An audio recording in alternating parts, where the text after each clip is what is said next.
de España y Argentina en torno a experiencias de migración, conflicto bélico, dictadura, cautiverio y exilio.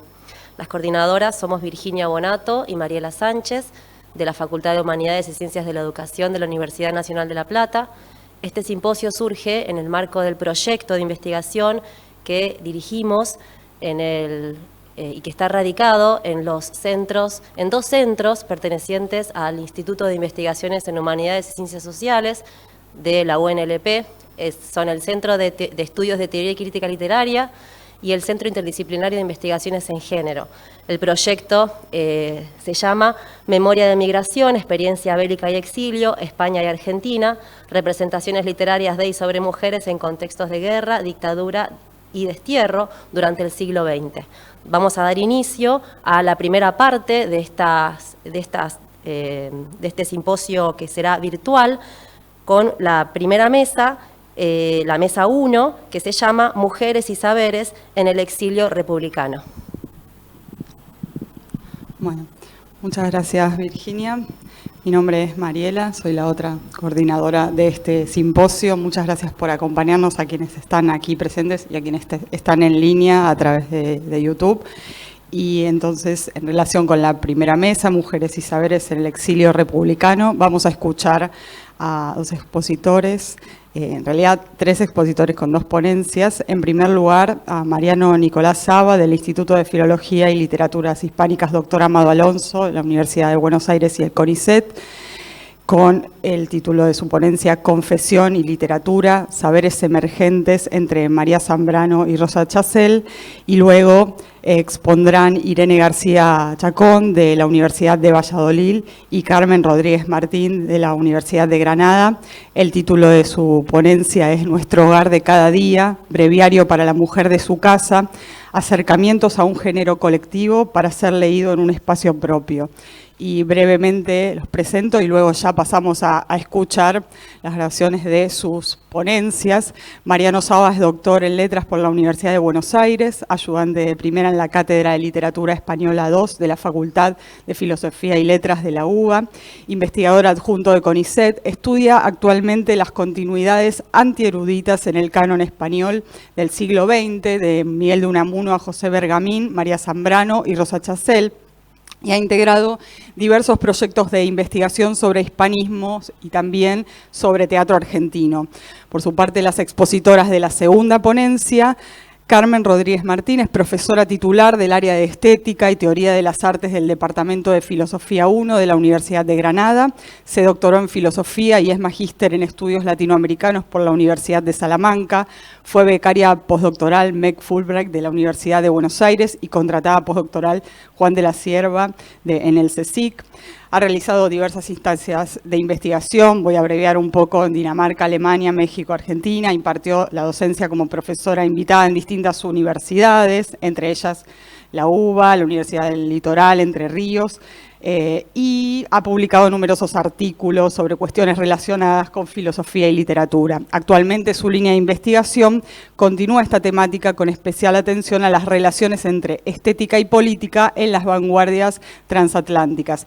Y en coautoría con Carmen, Irene García Chacón es profesora ayudante doctora en el Departamento de Historia del Arte de la Universidad de Valladolid y doctora en Historia del Arte por la Universidad Complutense de Madrid. Ha desarrollado estancias en la New York University, en la Universidad de la Sorbona, en París 3, la University of Cambridge. Sus trabajos han sido publicados en revistas como Ínsula, Cuadernos Hispanoamericanos, Investigaciones Feministas y en editoriales como Visor, Comares o CSIC. Su trayectoria investigadora ha sido avalada también por la concesión de ayudas postdoctorales y en el ámbito expositivo ha sido comisaria de la muestra Vida entre Amigos y Mujeres de Papel, Trazos de la Generación del 27. Asimismo recibió también diferentes distinciones como haber sido becaria del Museo Nacional Centro de Arte Reina Sofía y también voy a abreviar un poquito más, bueno, de la Fundación Internship de la Peggy Guggenheim Collection, y centrada en la cultura material contemporánea, ya voy terminando su presentación. Sus principales líneas de investigación se articulan en torno a las prácticas del dibujo durante el primer tercio del siglo XX y las particularidades visuales de las producciones escritas. Pasamos entonces a escuchar las ponencias de Mariano Saba en principio y luego la ponencia en coautoría de Carmen Rodríguez Martín e Irene García Chacón. Muchas gracias.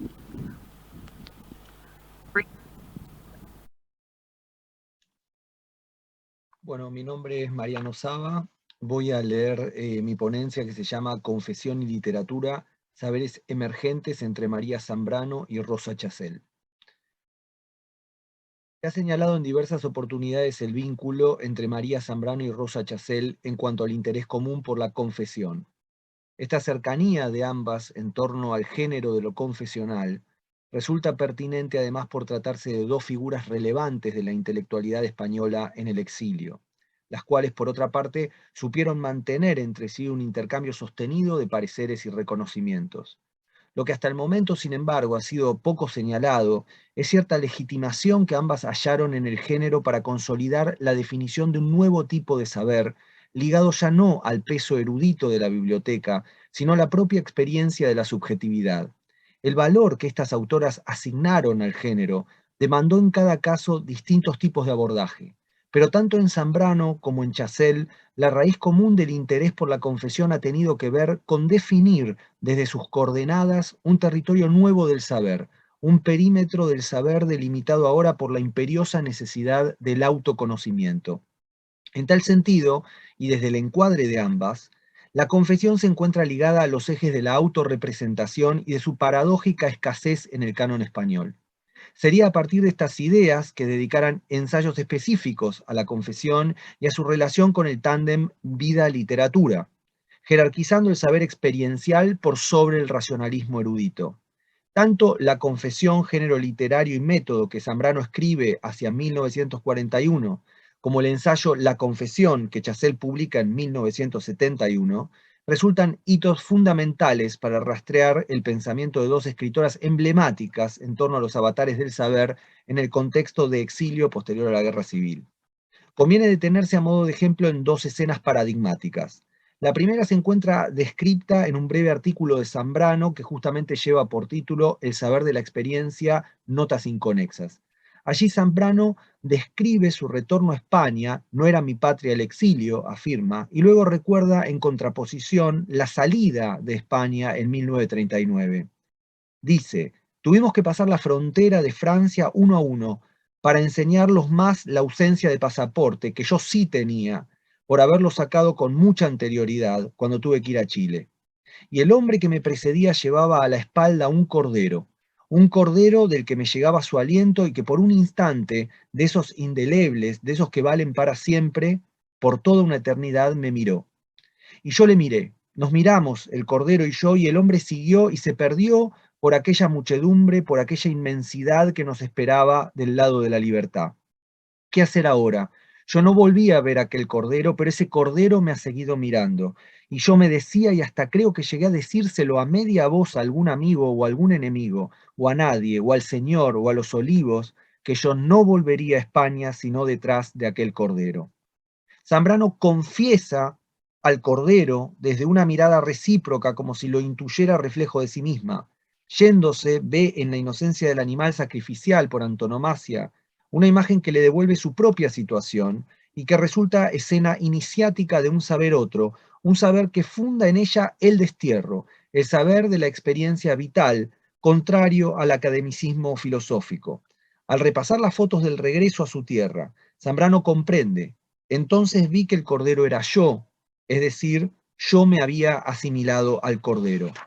Hay un momento decididamente inaugural en la secuencia y lo que origina es nada más ni nada menos que la creencia en la filosofía de un yo que acepta la tragedia del destino y que puede trascenderla por medio de una razón ya no lógica sino poética. Aquel silencio del cordero, según Zambrano, ratifica para ella la vida de alguien que sabe que está destinado a morir y lo acepta. La otra escena que vale la pena recuperar pertenece a Memorias de Leticia Valle, novela que Chacel publica en 1945. Más allá de que la trama funcione a partir de unas memorias en que la niña va revelando confesionalmente el trágico vínculo con don Daniel, lo que interesa no es solo su eufemístico sometimiento al monstruoso eros del mentor, sino también su padecimiento ante la denigración que el hombre ejerce sobre ella, exhibiendo cierta superioridad erudita. No parece casual, en este sentido, que el relato con que la niña va descubriendo el entramado propio de su experiencia vital sitúe de pronto su desconcierto frente a un monumento indiscutible de la erudición decimonónica.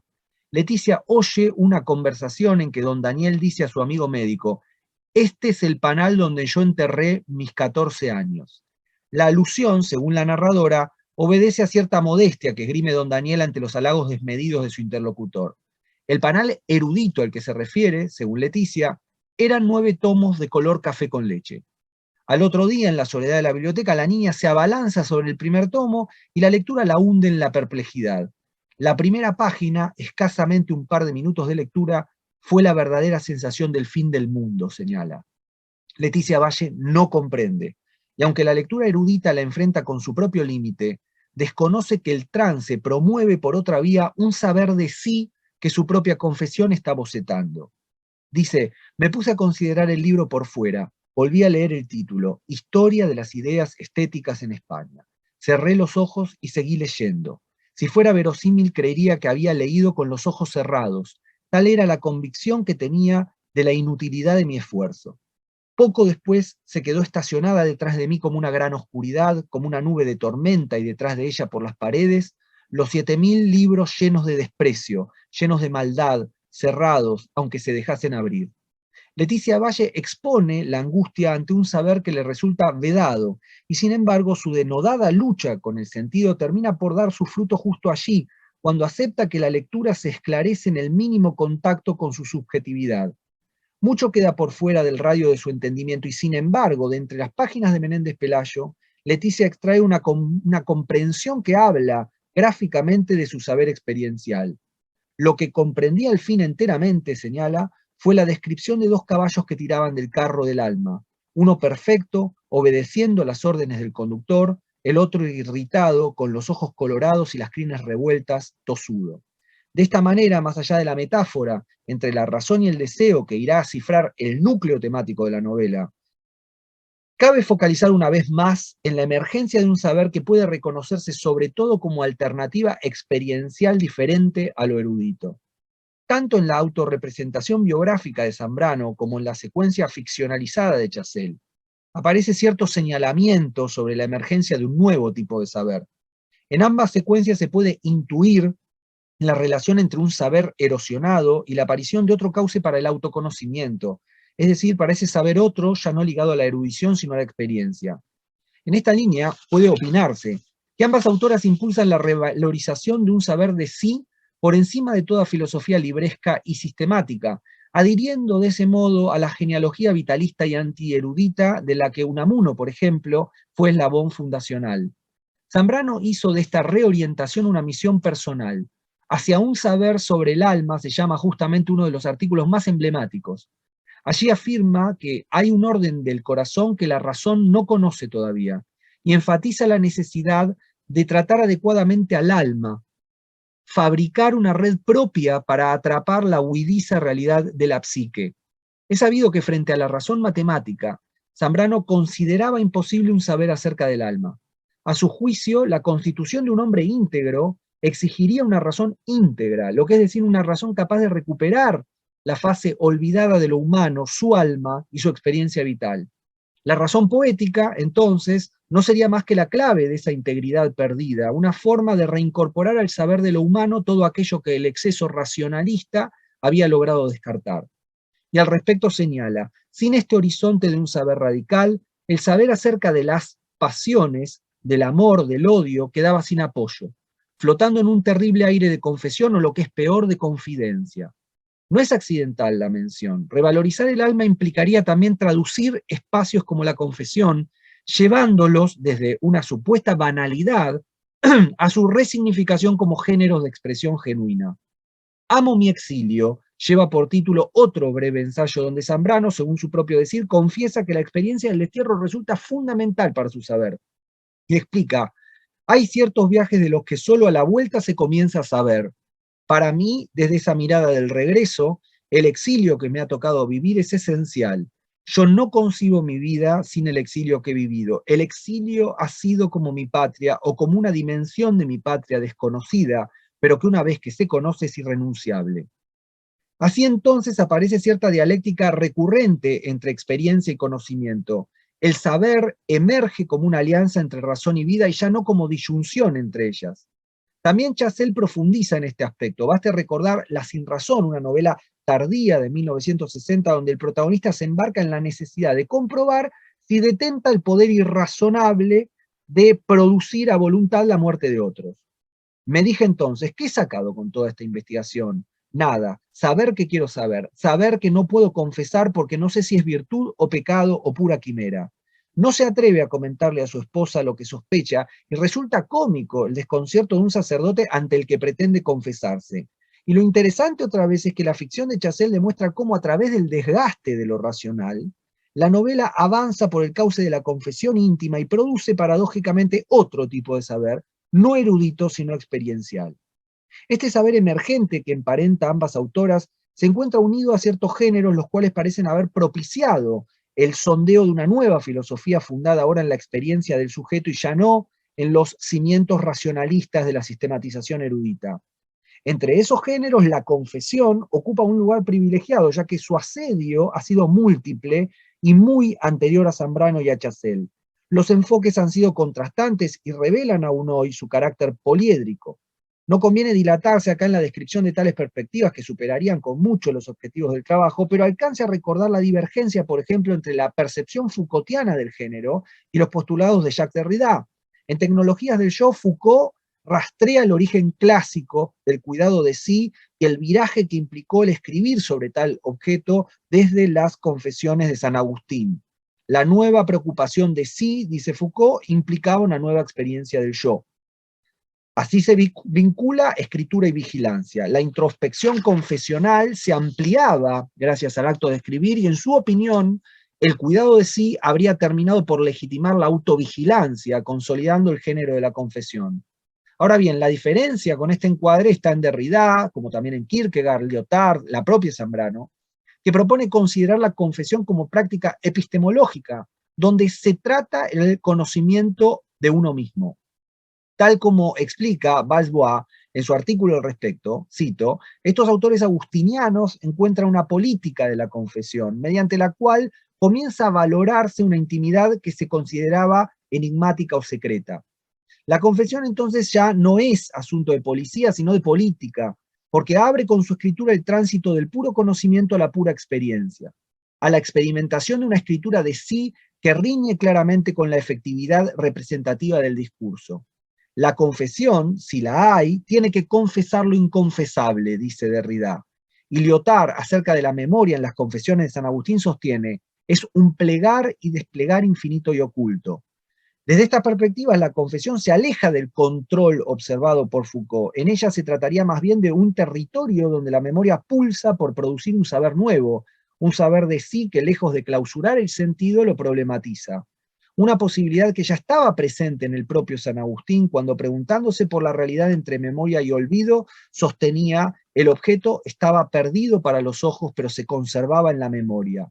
Confesar, entonces, en este modelo y en sus sucesores, sería equivalente a producir el objeto que se creía perdido, hacerlo surgir nuevamente ante los ojos, pero saberlo en un sentido interior distinto al del positivismo ocularcéntrico.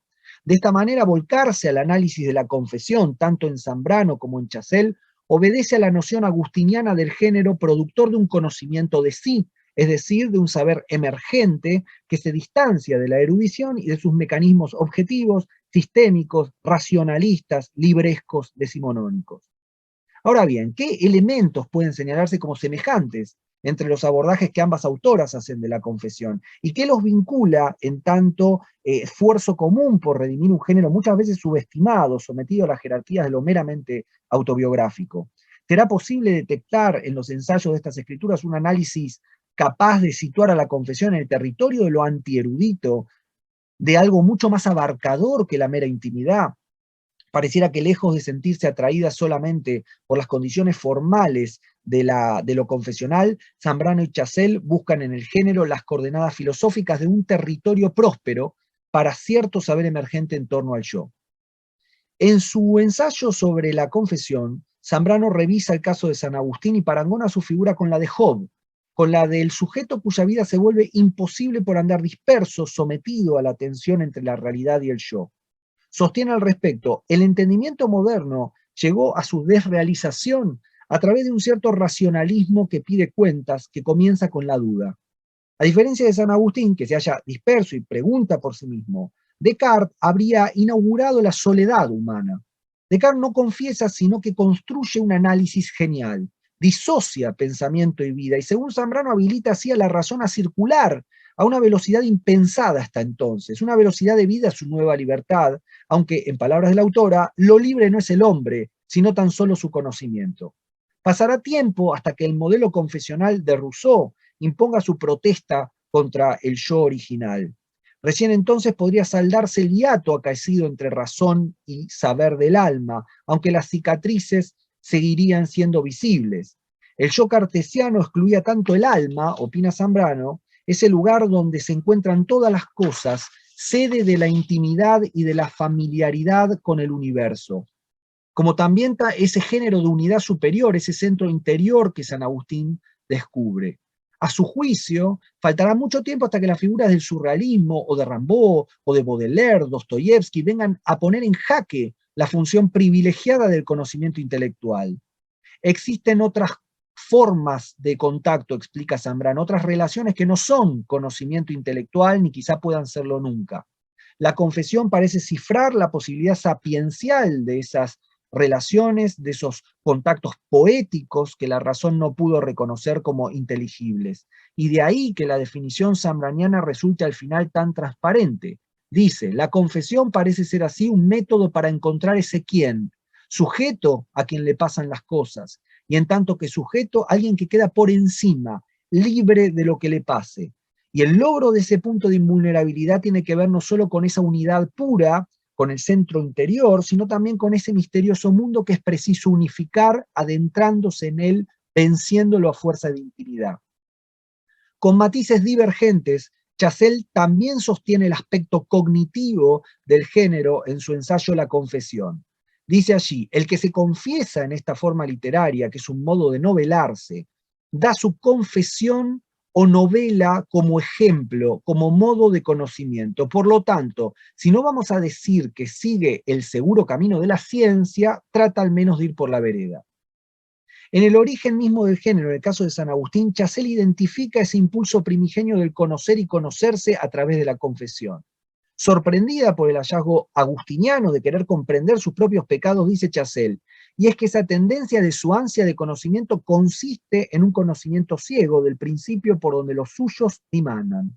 No se trata acá de ponderar el examen de una conciencia que se autoanaliza, sino de constituir la legitimación de un nuevo tipo de saber, un saber orientado a la experiencia y a sus secretos, un saber formulado entonces como el reverso de un conocimiento científico cuya rigurosidad no reniega, sin embargo, del afán mismo de conocer. Chazelle identifica en estas confesiones modélicas de San Agustín, pero también de Kierkegaard, de Rousseau, la intención de entender. Descarta entonces el sesgo vigilante de lo confesional para hallar un fundamento del género que no es la expurgación, sino el saber. Las tres confesiones ejemplares que he revisado tan someramente, dice, demuestran que el hombre se confiesa cuando el gran peso de que quiere descargarse no es un acto cometido, ni siquiera un número considerable de actos, misterio que ni él mismo comprende y que acaso solo confiesa con el afán de oírlo relatado para comprenderlo. Chazelle considera que el misterio originario y persistente de toda confesión obedece al eros. Tal es así que llega a justificar la imposibilidad de confesarse en autores como Unamuno debido al mutismo de ese núcleo erótico. Pero concede, como Ricardo Bullón, que la mayor autenticidad confesional es posible en novelas como Amor y Pedagogía, sobre todo porque en ellas se enfrenta abiertamente a la ciencia a secas, da por tierra con buena parte de esa ciencia. Cierto es que igualmente la aparición en el 2011 de un inédito unamuniano de 1904 titulado Mi confesión choca un poco con estas hipótesis de Chazelle. Sin embargo, sigue siendo válido su planteo de que la confesión cuando se da en Unamuno y en otros obedece sobre todo a la desazón vital de dos categorías, la fe y el amor. En esta línea, tal como sostenía Zambrano, la confesión vendría a producirse desde el núcleo irracionalista que busca conocer todo aquello que el saber legitimado había excluido. Una vez más, la confesión resulta entonces un territorio del saber experiencial, una clave de cohesión otorgada por los aspectos menos inteligibles de la intimidad. Muchos se han señalado las distancias que median entre los planteos de ambas autoras en torno a la confesión. Clavo Sebastián sostuvo la oposición metodológica radical entre las dos escritoras, mencionando que en Chazelle el conocimiento surge de la vida y para ella, y en Zambrano, en cambio, el conocimiento vendría a destacarse por su capacidad transformadora sobre el sujeto que lo detenta. Wachowska focalizó en las diferencias que ambas autoras señalaron sobre las exigencias biográficas de la confesión, mientras Zambrano sostiene la posibilidad de que la confesión le da al autor revivir ante los ojos de los lectores. Chazelle niega explícitamente el hecho de que la confesión venga a revivir o a rehacer nada del pasado, sino más bien a poner de manifiesto lo que nunca se deshizo de ese pasado. Bungard, por su parte, enfatizó que Zambrano refiere a la confesión en estado puro, dirigida a Dios, mientras que Chazelle piensa en la confesión como un relato de intención estética. Y si bien todas estas discrepancias son exactas y demuestran el contraste que la confesión promovió en los abordajes de Zambrano y de Chazelle, no puede dejar de subrayarse una coincidencia superadora que mancomuna a ambas escritoras y que es el intento denodado por fundar en las coordenadas de un género preciso la necesidad vitalista de proponer un nuevo tipo de saber experiencial. Ante la tragedia de la guerra y en la obligación de la intelectualidad exiliada por restaurar la dialéctica entre memoria y experiencia, la erudición legitimada del saber libresco pasa a relativizarse. Como Zambrano frente al Cordero o Leticia Valle en Simancas, la confesión parece permitir entonces un nuevo tipo de saber, un saber ligado al yo, a ese yo fracturado cuyo conocimiento había sido tantas veces relegado por los excesos de una razón que finalmente había entrado en crisis. Muchas gracias.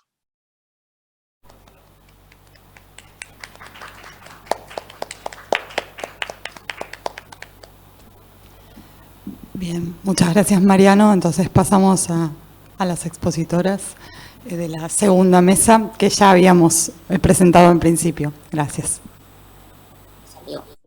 Este trabajo, a su vez, se enmarca en el proyecto de investigación Cartografías Vitales que dirige la profesora Pura Fernández.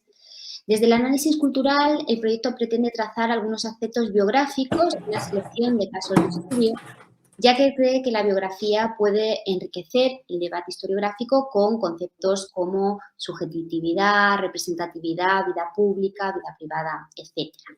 En ese sentido, el libro Nuestro hogar de cada día, breviario para la mujer de su casa, nos traslada a los años 50. En 1958, María Teresa León tiene 55 años. En 1958 lleva 18 años, desde 1940, exiliada en Argentina. En este tiempo había realizado múltiples y diferentes trabajos relacionados con la palabra, ya fuera oral o escrita, que supusieron su forma de ganarse la vida. Incidimos en este hecho porque se trata de un título que ha solido ser calificado por la crítica como alimenticio y ello ha podido condicionar su fortuna académica, algo que no coincide con el número de lectoras que tuvo en su momento. Estudios como los de Celia Fava Durán, a través de los documentos de la escritora que se depositaron en el Centro Cultural de la Generación del 27, muestra que el volumen de ventas y la sucesión de las distintas ediciones fueron muy notables. Pensamos que detenerse en aspectos claves no solo sobre la producción de este volumen, sino también sobre su recepción y las consecuencias de este hecho a la hora de la configuración de la legitimación autorial, puede arrojar nuevos matices que contribuyen a complementar la trayectoria vital y profesional de la escritora. Las aproximaciones de María Teresa León al género se remontan a las intervenciones radiofónicas en Radio El Mundo que comienzan en 1942 y posteriormente, a partir del 46, a las colaboraciones textuales en la revista Mucho Gusto, que pueden ver en pantalla, por invitación del editor Jacobo Muchnik, quien también sería el responsable de Fabril Editora, donde se acabaría publicando el libro objeto de este trabajo en el marco de una colección que también llevaba por nombre Mucho Gusto. Hay múltiples aspectos, obviamente, que resaltar de este libro, pero debido a las limitaciones del tiempo, mi compañera y yo nos vamos a detener únicamente en algunos aspectos relacionados con las implicaciones de un género que tuvo una alta difusión y cuyas particularidades textuales y materiales fueron aprendidas a la vez que transgredidas por María Teresa León. Digamos que la escritora se adapta a un género persistente, pero también en ocasiones se aparta de él, y esto es muy significativo, aportando sus propias percepciones de esta manera y haciendo del libro pues, un espacio propio, como pretendió que hiciera con su texto sus potenciales lectoras. En este sentido, no puede pasar desapercibido el título. Veamos la imagen del ejemplar. Nuestro hogar de cada día, breviario para la mujer de su casa. El uso de los artículos posesivos, nuestro y su. Nuestro, primera persona del plural, nos habla de un género colectivo, de una posesión de todas las mujeres, de algo compartido por la mujer, la lectora a la que se dirigen estas páginas. Como explica María Teresa León en el prólogo del propio libro, nuestro hogar diario es un problema permanente. Su, tercera persona del singular, muestra cómo dentro de este género colectivo cada mujer es responsable, propietaria única a su vez de su casa. Así, pues un espacio privado, individual, como el del hogar, se convierte en algo colectivo. Cada espacio único de la casa une a las mujeres y llega a ser un lugar compartido. María Teresa León concibe este libro como una puerta, y ello lo dice al principio de la introducción, como una casa propia y compartida donde las lectoras, y cito textualmente, no necesitamos llamar. Otro tema sería el breviario, ¿no? La palabra breviario, del latín breviarium, es un compendio, un libro de liturgia que sirve para el rezo, y eso también conectaría con esa lectura en soledad, en intimidad, etcétera. Aunque la cuarta acepción de la RAE, por ejemplo, define breviario como libro de memoria o de apuntamiento, ¿no? Y eso sería algo también con múltiples lecturas e implicaciones por lo que la memoria tiene, como bien saben, en el universo de María Teresa León. El libro está conformado por una breve introducción, 11 epígrafes de sugerentes títulos, La sal de la vida, El duende en la cocina, El ejercicio de la amistad, por ejemplo, y un índice onomástico. Cada epígrafe posee, a su vez, un texto, una serie de indicaciones, informaciones de índole muy diversa, cocina, higiene, salud, belleza, cuidados familiares, objetos caseros, pero también frases de figuras ilustres, datos de personajes históricos, recomendaciones bibliográficas. Y en medio de estas indicaciones aparecen una selección de poemas. María Teresa León se convierte en una antóloga que elige 18 nombres de poetas, hombres y mujeres españoles y latinoamericanos. El libro, como veis, representa una miscelánea, un collage de conexiones arbitrarias en las que pues, un tema lleva a otro como si una conversación se tratase. Y esto está fomentado por el propio género, pero también quizá por ese remoto origen oral de las charlas de María Teresa León de las que hemos hablado anteriormente, ¿no? De ahí, en esa miscelánea, la importancia que cobra el paratexto visual de este libro. El libro está plagado de pequeños iconos que sirven para ubicar a la lectora y que posibilitan que vaya saltando de tema en tema. Por ejemplo, como ven en pantalla, un libro pues, señala las frases y los consejos bibliográficos, una cuchara y el tenedor indican las recetas, o una cruz identifica los conceptos de salud para ubicar de forma rápida a la lectora. Así, el conocimiento de la vida cotidiana se mezcla como en la elaboración de un plato culinario con informaciones literarias y culturales que suponen, en palabras de María Teresa León, bancos de jardín donde descansar porque, cito textualmente, por decir doméstico no tenía que ser mi libro ni subalterno ni aburrido.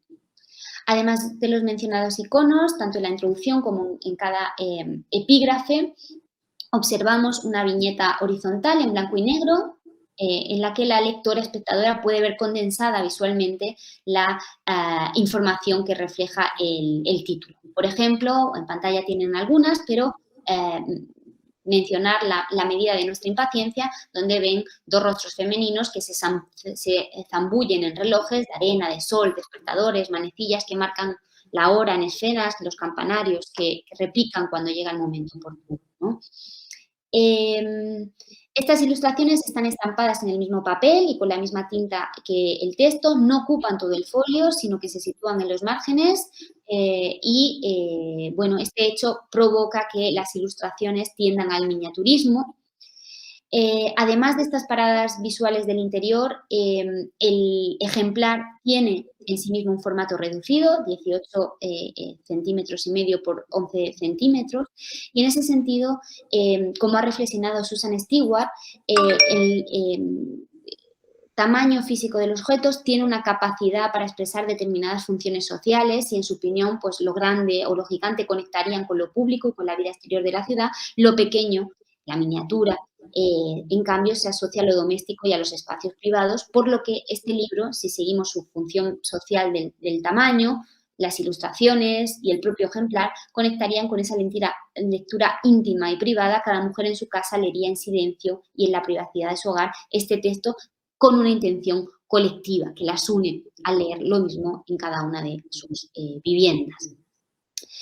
Bueno, por último, apuntar otro aspecto material de estas implicaciones del género, que sería la encuadernación en cartulina entelada con motivos florales. Esas flores remiten al género de las lectoras para las que está hecha este libro, y las flores de colores rojizo o violeta se asocian tradicionalmente con elementos como la maternidad o el sentimiento, ámbitos considerados femeninos en la época.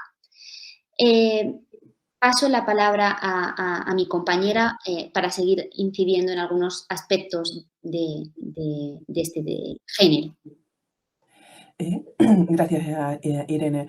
Bueno, la verdad es que Nuestro hogar de cada día llamó nuestra atención por ser una obra sumamente interesante y particular dentro de la trayectoria de María Teresa.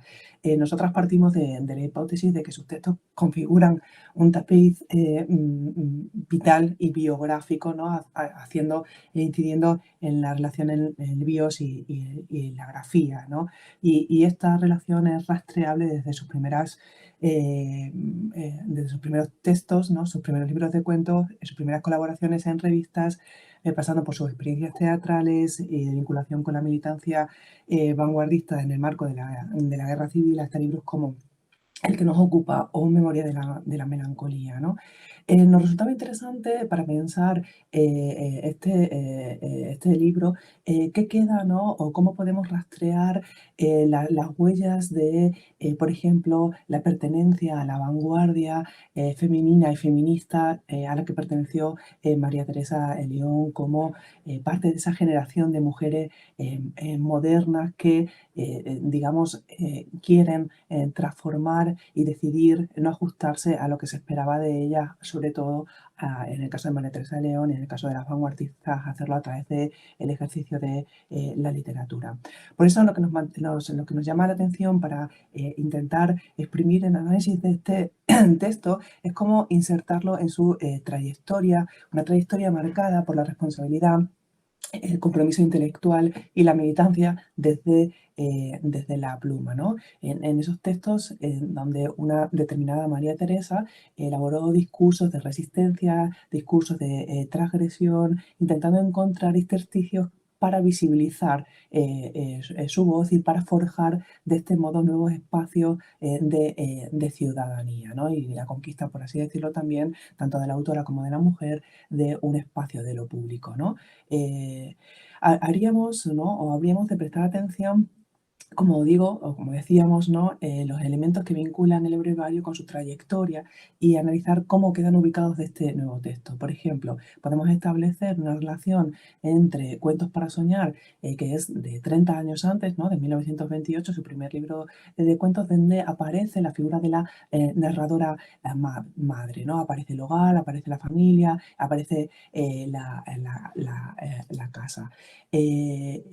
También podríamos relacionarlo como más tarde en una publicación como fue la Gaceta Literaria, María Teresa León lo que va a hacer es cuestionar, ¿no? A través del uso de la literatura y del poder contar el umbral que separa el espacio privado de la casa, ¿no? Y de la casa entendida también como metáfora de la madre, a la esfera pública, ¿no? En ese sentido, lo que nos interesaría es poner sobre la mesa cómo este cuestionamiento del espacio de la domesticidad se convirtió en uno de los flancos de la lucha del ideario feminista para intentar eliminar la topografía de la mujer recluida a la esfera privada y reclamar un espacio legítimo y su participación en lo público, ¿no? ¿Cómo queda eso en el breviario? En ese sentido, lo que nos interesa también es cómo esta aparición, ¿no? Y esta reivindicación de la incorporación de la mujer en general y de la escritora en particular como un espacio de lo común, lo que hace, lo que haría posible la reconfiguración de lo que diría Rancière, división de lo sensible. Hasta qué punto, ¿no? No hay una especie de vuelta a la domesticación, o cómo podemos entender esta nueva, ¿no? Este nuevo acercamiento al espacio de lo privado que hace María Teresa en el en breviario, donde se puede poner en cuestionamiento este proceso de creación de disensos o no, ¿no?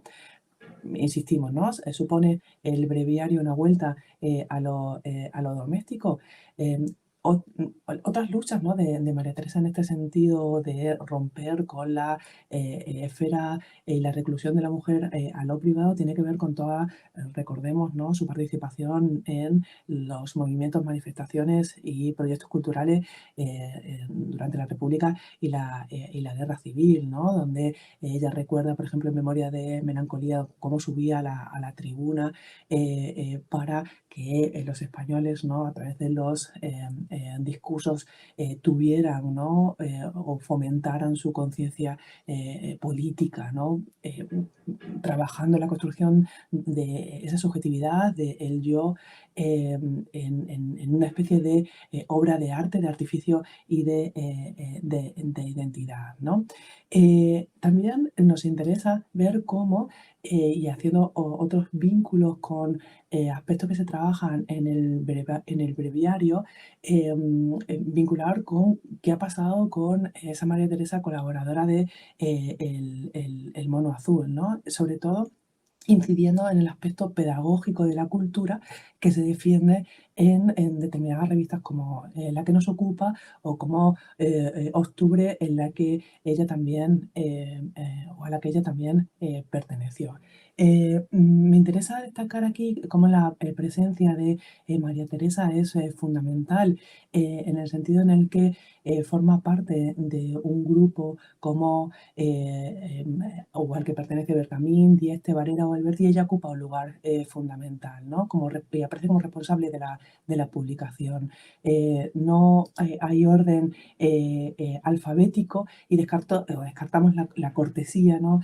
A la hora del nombrar. Es decir, lo que nos interesa es ver cómo María Teresa pasa, ¿no? De esta visibilidad pública a la reclusión en lo privado, hace una teoría también íntima y particular desde la memoria del diario, como podría ser en Memoria de la Melancolía, ¿no? Lo que les comentábamos en relación a el aspecto pedagógico, ¿no? De enseñanza que se vierte en breviario y cómo esto choca con los aspectos trabajados, ¿no? Tanto en el Mono Azul, en textos como Un gato por liebre, o también en otros textos como Huelga en el puerto, ¿no? Que es una pequeña obra de teatro que publica en la revista Octubre, ¿no? La propuesta de María Teresa es que el teatro sirva y tenga una especie de misión pedagógica para sacar, ¿no? Al espectador del conformismo, de la situación del status quo posibilitar un despertar, ¿no? De su conciencia política y llevar al éxito la lucha revolucionaria, ¿no? Fíjense, y esto es lo que también nos interesa, cómo analizar, insistimos en esas transformaciones de el hogar, la mujer, la lucha por la ciudadanía, el aspecto pedagógico, ¿no? ¿Por qué? Porque esta interpretación, ¿no? O este intento de establecer unos nexos entre las praxis políticas y las praxis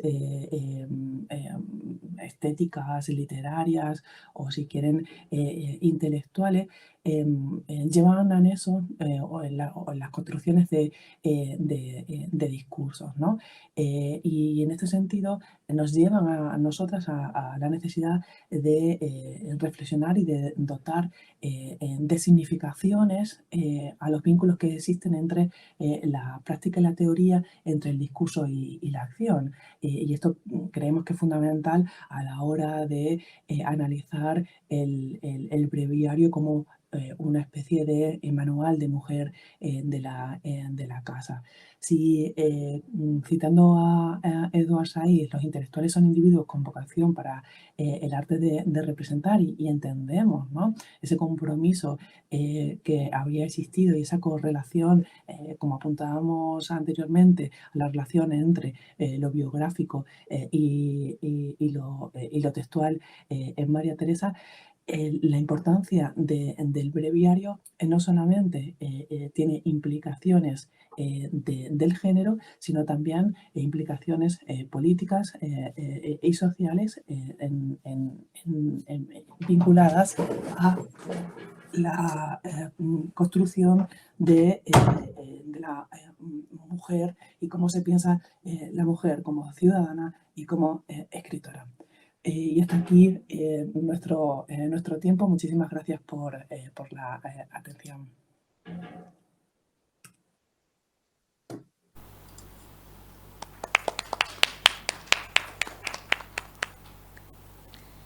Bueno, muchas gracias por las exposiciones, Irene, Carmen y Mariano.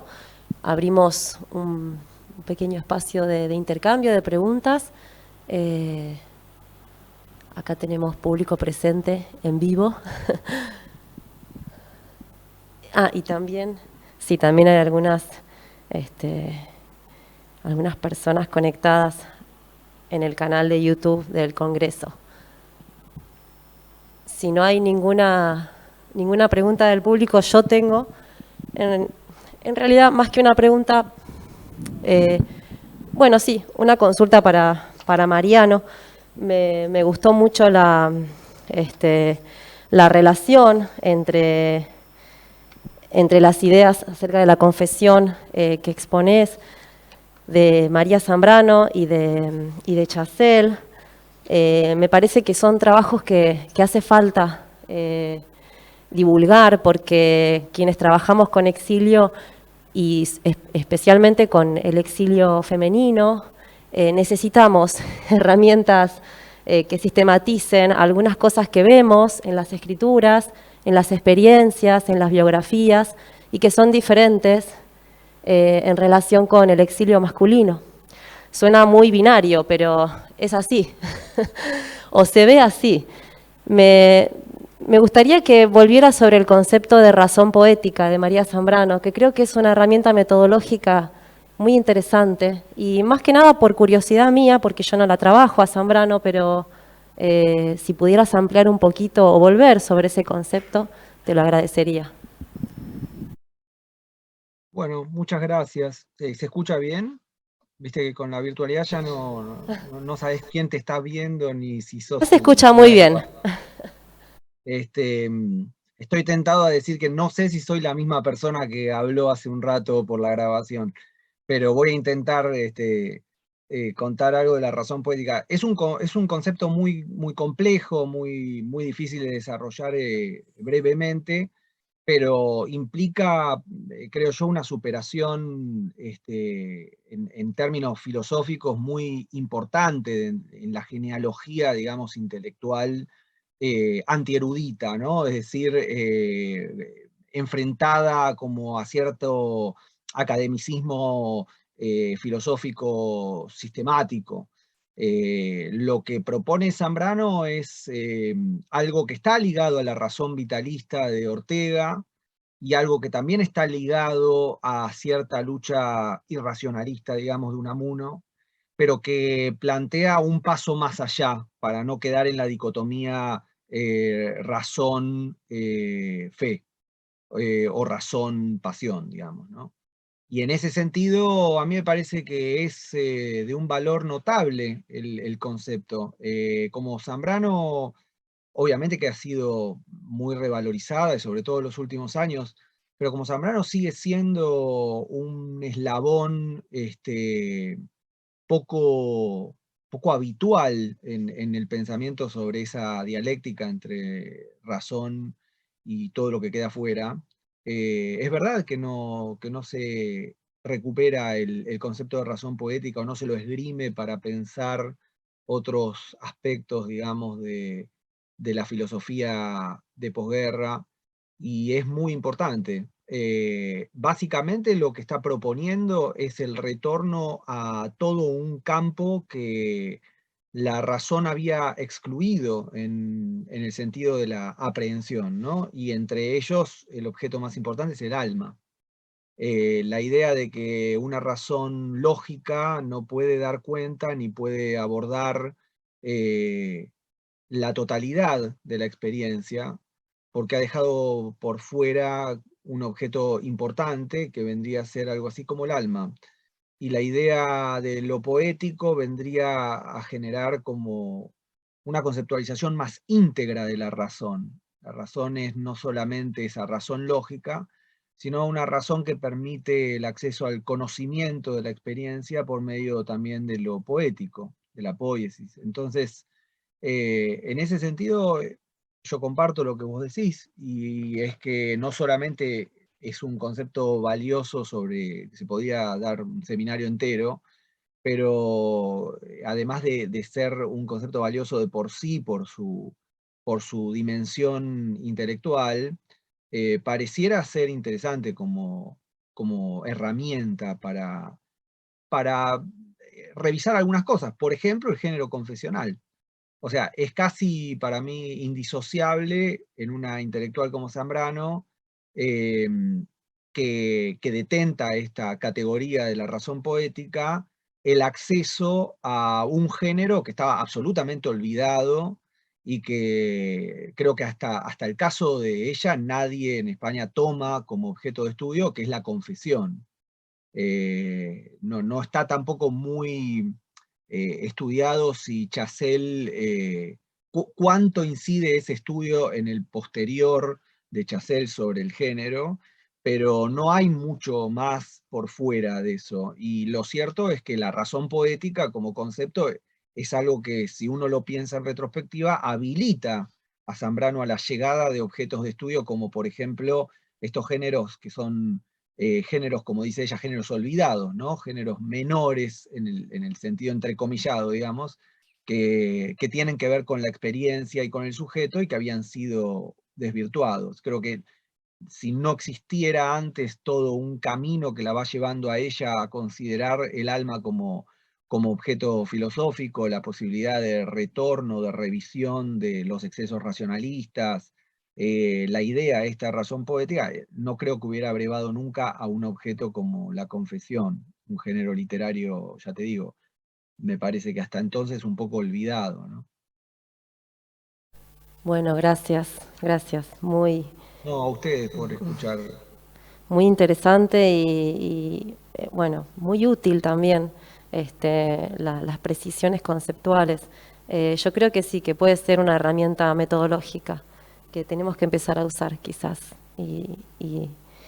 Bueno, también para Irene y Carmen, bueno, contarles que yo no me animé con el breviario, con nuestro hogar de cada día, así que las felicito y las admiro, porque realmente es un texto tan heterogéneo y uno no sabe si, bueno, si vale la pena o cómo, de qué manera afrontarlo, porque sí, porque están esta inclusión de poesía y de textos literarios, también de la vanguardia, que ella aprovecha para difundir en esas páginas y que tienen un contraste muy fuerte con todo lo otro, que es la cocina, la salud, los buenos modales, consejos para manejarse, para vincularse con la familia, con invitados y demás. Bueno, es una especie de manual para la vida doméstica. Escuché que utilizaron en la exposición el concepto de reparto de lo sensible, o esa idea de pensar esta escritura que articula la vida privada o el hogar con el discurso público desde esa categoría, y me gustaría que ampliaran un poco más allí porque, bueno, me sentí curiosidad por saber cómo estaban leyendo desde ese concepto de Rancière.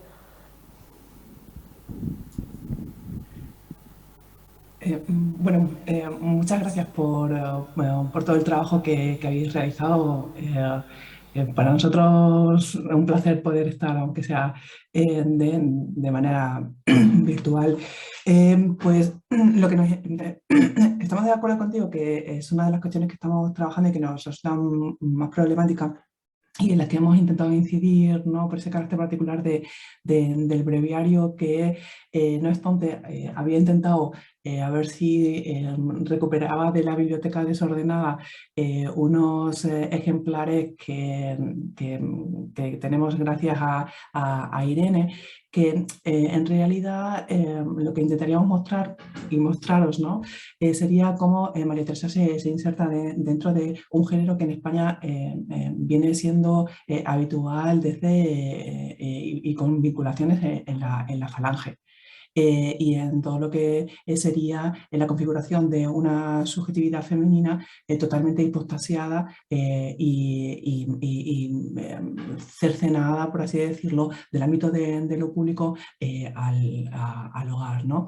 En este sentido, es como la experiencia vanguardista de María Teresa, con su particular también atención a ese itinerario biográfico que le hace venir de Burgos a Madrid, de separar en un momento en el que el divorcio no estaba, digamos que, legalizado, o lo situaba en un papel, o la dejaba, ¿no?, socialmente en un papel delicado, el problema que tuvo también de la relación con sus hijos, la relación que luego inicia con Alberti.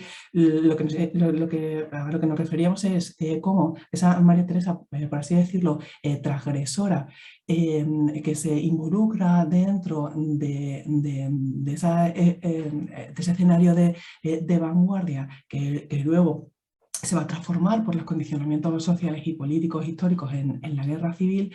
Esa entonación de una voz y esa participación en el ámbito de lo público lo que hace es precisamente cuestionar como decíamos antes, ese reparto topográfico, ¿no? Y ejercer una práctica disensual. Claro, la problemática que nos plantea el breviario es cómo interpretar y cómo hacer casar, ¿no?, esas prácticas disensuales que obligan a una nueva reconfiguración de los espacios.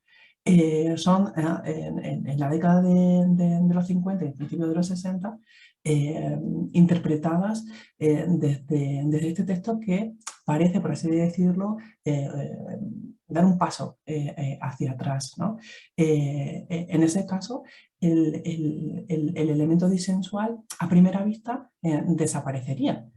Estamos pensando, ¿no?, estamos preparando una edición crítica del breviario, si es posible, ¿no?, articular de alguna manera, precisamente a través de la incursión de las referencias literarias o culturales en esta especie de manuales, por parte de María Teresa, ejercer una práctica subversiva, subliminal, por así decirlo, al introducir dentro de un manual de cómo ser ama de casa, estas referencias quizás, ¿no?, con el propósito de incitar la curiosidad lectora, ¿no? Y a partir de esa incitación de la curiosidad lectora, poder abrir espacios, por así decirlo, a una futura ruptura y salida del espacio de la casa, ¿no? No sé si tiene que decir algo más. No. Dar las gracias también y sí, no, fenomenal. Por eso nos parecía muy interesante que ella en el prólogo diga, no, mi libro, por hablar de este tema, no tiene que ser ni subalterno ni aburrido, está ya situándose en esa posición y sabiendo que puede tener críticas de distintos frentes, como las acabó teniendo, y ver también en esa transgresión o en esa adaptarse a un género y aportar también, es interesante, cosas particulares de este breviario, ¿no? Comparando con otras agendas, manuales que hay, que circulan en la época, pues cómo ella decide, cuando seas invitada y no sabes qué regalar, te aconsejo este libro, ¿no? Los otros manuales, normalmente anónimos también, o firmados, o hay algunos anónimos, otros están firmados, ¿no? Pero que no tienen esa implicación autorial quizá que tiene el breviario de María Teresa León, en el que toma posiciones y, bueno, que regalar, pues no habla solo de flores, sino dice, bueno, puedes llevar a una casa unas flores, pero en un regalo de cumpleaños aconsejo este libro, y se implica introduciendo un canon y estableciendo unas preferencias, ¿no? Tomando partido de lo que ella piensa que puede aportar desde el punto de vista literario. Teresa León, más tarde, yo también tengo mi exposición, voy a trabajar sobre ella, y también Federico Funes, así que la discusión seguirá. Vamos a dar inicio ahora a la mesa 2, también virtual, la va a presentar Mariela. Muchas gracias nuevamente y seguimos por aquí, y ojalá puedan seguir conectadas y conectados a distancia, porque sí es una experiencia extraña, pero nos estamos escuchando muy bien, y agradecemos aquí también a la parte técnica que nos están acompañando y a quienes están aquí en la presencialidad, así que seguimos con el simposio adelante y seguramente habrá otras oportunidades de intercambio. Y si hubiera alguna pregunta del público a distancia que por ahí se nos haya pasado, creemos que no a través de YouTube, pero también después pueden contactarnos a través del Congreso como para seguir en diálogo, por si hay algo que de la virtualidad se nos ha escapado en este formato. Pasamos entonces a la mesa 2. La mesa 2 se titula Escrituras de mujeres y articulaciones de la memoria, cuerpos, testimonios, identidades, y expondrán en ella María Virginia Pinzin, de la Facultad de Ciencias de la Comunicación de la Universidad Nacional de Córdoba. El título de su ponencia es Mujeres cordobesas que escriben, cruces entre memoria y literatura, procedimiento, Memoria de la Perla y la Ribera, de Susana Romero Sued, y La mujer en cuestión, de María Teresa Andrueto. Presento también la segunda ponencia y las voy a presentar brevemente a ellas. En segundo término expondrá Nora Noelia Romero, de la Universidad Nacional de Jujuy, con su ponencia Lo que el cuerpo grita, un recorrido por la memoria sensorial en 2 novelas latinoamericanas. Otro lugar, de Elena Bossi, y La sangre de la aurora, de Claudia Salazar Jiménez. Y les cuento que María Virginia Pinzin es licenciada y profesora en Comunicación Social, egresada de la Universidad Nacional de Córdoba, máster en Herencia Cultural por la Universidad Carlos III de Madrid, docente de la Cátedra de Movimientos Estéticos y Cultura Argentina, de la carrera de Comunicación Social de la Universidad Nacional de Córdoba, y Nora Noelia Romero, que expondrá en segundo lugar en esta mesa 2, es profesora en Letras, egresada de la Universidad Nacional de Jujuy. Actualmente cursa la licenciatura en Letras en la misma universidad y una especialización en docencia universitaria. Es ayudante de la Cátedra Introducción a la Literatura, adscripta a la Cátedra Literatura Europea II, becaria del Consejo Interuniversitario Nacional en 2018, participó en proyectos de investigación tales como las prácticas de enseñanza en torno a las consignas de invención, sus consignas y sus efectos en la formación de escritoras en el ciclo básico de la educación secundaria, y voy a abreviar un poquito. Trabajó también lenguajes artísticos, memoria y violencia, región andina. Actualmente continúa investigando la figura de la heredera en novelas argentinas de posmemoria. Las escuchamos entonces, en principio, a María Virginia Pinzin. Escuchamos. Gracias. Hola, buen día. Voy a compartir pantalla y voy a presentar, ¿sí?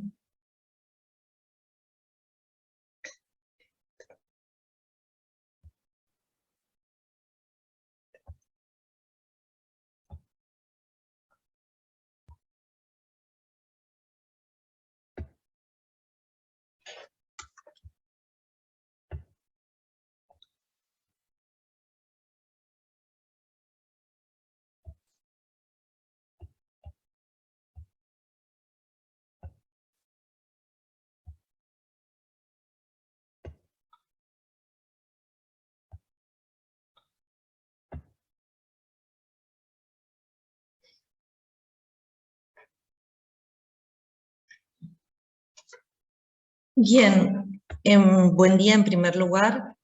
Quería agradecer este espacio a la doctora Virginia Bonato, que me ha invitado a participar de esta mesa.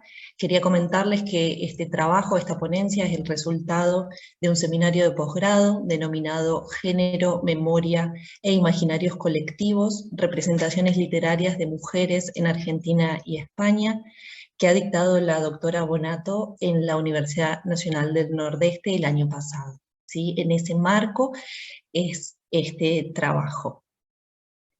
Esta ponencia se titula Mujeres cordobesas que escriben, cruces entre memoria y literatura, procedimiento, memoria de la perla, de Susana Romano Sued, y la mujer en cuestión, de María Teresa Andrueto. Voy a partir con un epígrafe de una española, que es lo único de español que va a haber en este trabajo, pero no quería dejar de mencionarla porque me parece alguien que hay que prestar atención en este tiempo. Y Irene Vallejos dice: somos la única especie que explica el mundo con historias, que las desea, las añora y las usa para sanar. El objetivo de esta ponencia es analizar diferentes representaciones sobre mujeres en la última dictadura militar argentina, que fueron secuestradas y estuvieron capturadas en centros clandestinos de detención, privadas de su libertad, en condiciones de cautiverio y tortura, desde una perspectiva escrituraria de mujeres cordobesas durante el siglo XXI. Entonces me propongo revisar la escritura literaria sobre este acontecimiento histórico específico y cómo a través de la literatura pueden constituirse nuevas formas de articulación de la memoria. Las dos autoras que voy a trabajar son María Teresa Andrueto y Susana Romano Sued. Ambas son licenciadas en Letras Modernas por la Universidad Nacional de Córdoba. En el primer caso, María Teresa Andrueto ha sido maestra durante toda su vida, y en la década del 90 empezó a publicar de manera sistemática luego del éxito obtenido con el texto Nouvelle Estéfano. A partir de Estéfano empieza como una producción de publicación mucho más amplia. Romano Sued también es licenciada en Letras Modernas y psicóloga por la Universidad Nacional de Córdoba. Estuvo detenida en la Ribera, ¿sí? Logró exiliarse en Alemania, y a la vuelta, con el regreso de la democracia, fue profesora titular de Estética y Crítica Literaria de la Universidad Nacional de Córdoba, tiene numerosos ensayos y poesía. De ellas vamos a trabajar de cada una obra. En el caso de Susana Romano Sued, vamos a trabajar con Procedimiento, Memoria de la Perla y la Ribera. Este libro, antes de entrar a de qué trata, me interesa recuperar la materialidad física, porque ya se presenta con características disruptivas. En la tapa podemos observar que hay un desgarro, ¿sí? Está cortado, ¿sí? Todos y cada uno de los libros.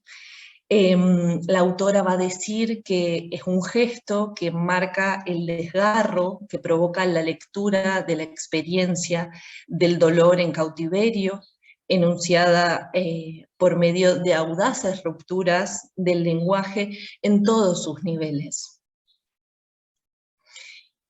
Procedimiento comienza con una cita que la ubica en algún punto, en términos de por dónde va a ir el libro, y dice así: una forma de conservar el dolor del recuerdo en la cultura significa, en cuanto a la narración, una coalición entre los que viven actualmente y los que ya han muerto, los olvidados, los sacrificados, los vencidos. Sus visiones y sabiduría forman parte del acervo de la humanidad.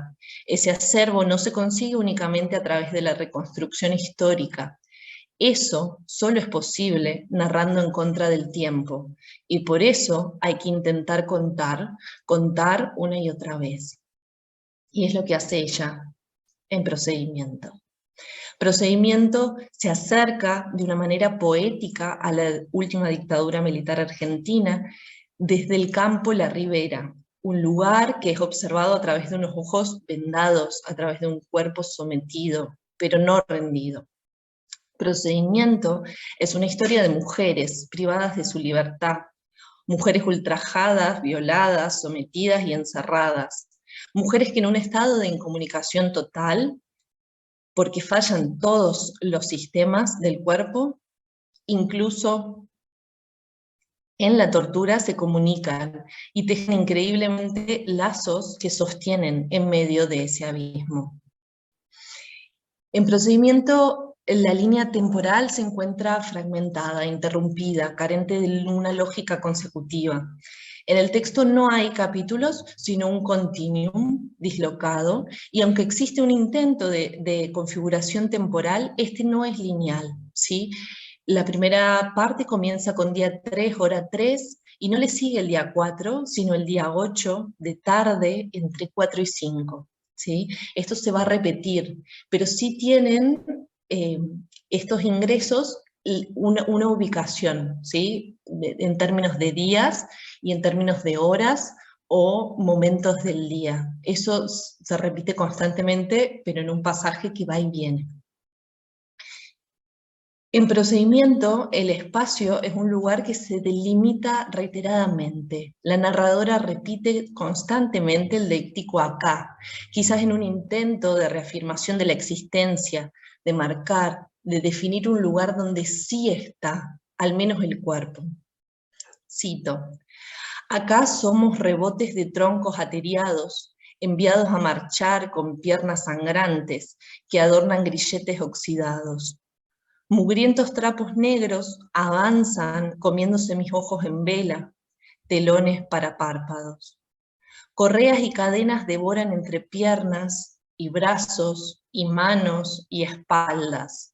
Cordones desprolijos van seccionando carnes, destinos amarrados a cuerpos, violetas volándose en crepúsculos, promesas de agonía cumpliéndose imperfectas sin miras de acabar.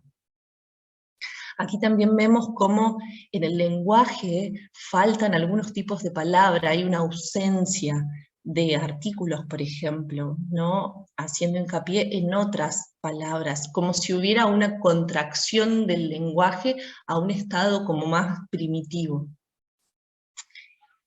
La narradora vuelve a esto del acá. Acá, cito, gran mujererío, cuchicheos de hembras, sonsonetes de tierra sin raigambre, de mentes prendidas a órdenes de gendarmes, llegando como rocas filosas adheridas a costillas, orejas, paladares. Van penetrando cepos, vendajes ásperos, matones, amarras, tandas de andrajos como perlas de collar. Brotan de mí todas las sangres, no reglas, no menstruos. En Auschwitz no había menstruaciones, se cortaban en seco. Soy judía, no menstruo en la ribera. Acá es importante remarcar la condición de judía porque eso en algún punto exacerbaba los tormentos de los militares, de las víctimas por parte de los militares, porque había como una idea de tratar de convertir, de reformar bajo este lema, ¿no?, de occidentales cristianos. Reitero, retomó el acá. Acá oímos trayectos de ida solamente, a veces confundidos con los sones fúnebres de fúnebres carruajes de ida a San Vicente. Este acá también implica una locación, ¿no? San Vicente es un cementerio, actualmente sigue siendo un cementerio que estaba pegado a este centro clandestino, y escuchan estos carruajes fúnebres dentro de tratar de ubicarse geográficamente a dónde estaban, que no sabían.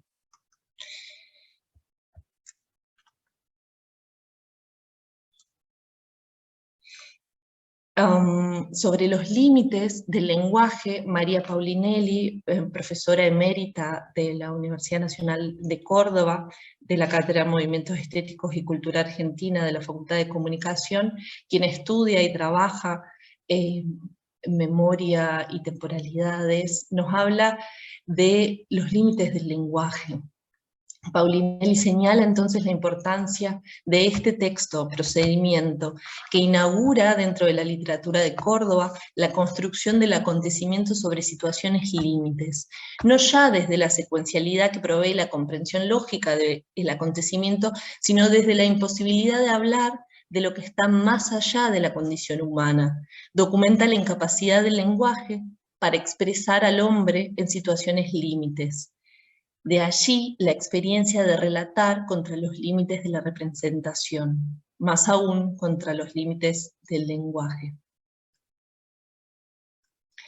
Voy a pasar a la segunda obra, ¿sí?, seleccionada para trabajar sobre memoria y dictadura desde la literatura, y el texto elegido como segundo es el texto de María Teresa Andrueto, La mujer en cuestión, que tiene características muy diferentes al primero.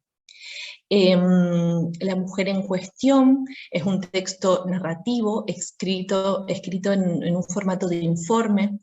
En dicho texto ficcional el narrador es un informante o un escribiente a quien se le ha encomendado este informe, ¿no?, exhaustivo sobre una mujer que estuvo en el campo de la Ribera durante la dictadura y que logró escapar. El narrador entonces tiene como objetivo dibujar un perfil cercano a la verdad sobre Eva Mondino, la mujer en cuestión, y le interesa saber quién es, quién fue y cómo fue esta mujer en las distintas etapas de su vida. El informe da cuenta de su vida antes, durante y después del hecho de haber estado secuestrada y cautiva en el centro clandestino de detención de la Ribera. Y revela cómo, por más de que la mujer no murió y no está desaparecida, algunas partes de ella sí lo han hecho. Al igual que el texto anterior, este informe, que es meticuloso y pretende ser objetivo, no está ordenado cronológicamente, sino que avanza y retrocede en el tiempo en función de la temática que plantee este informante. Entonces el criterio de ordenamiento de este texto es el tema, y no se encuentra titulado, no hay un día, una hora, no es a modo de diario, sino que el informante decide abordar como temáticas de manera azarosa.